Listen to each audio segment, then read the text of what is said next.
ใส่แต่ปลาแดกชูรสก็น้ำปลาพ่ออย่ากวนใส่อะไรอย่ากวนมันสิโตแตกเอาเปล่ามาใส่ไว้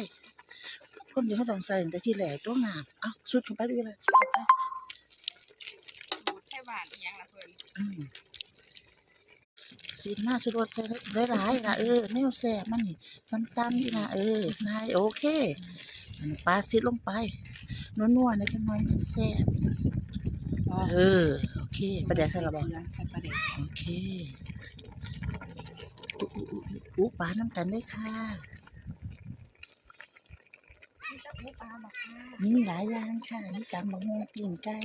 แซ่บๆแล้วก็หอมเลยสุกเลยได้ค่ะงานอยู่ในหม้อมาสุกแล้วปลากินน้ำกันเด้อ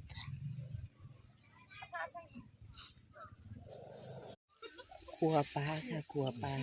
เป็นลาบอันนี้ไก่ไข่มดแดงก็เลยเอามาขัวหน่อยหนึ่งเดี๋ยวมันแสบกินข้าวน้ำกันได้ค่ะมาที่นี่มา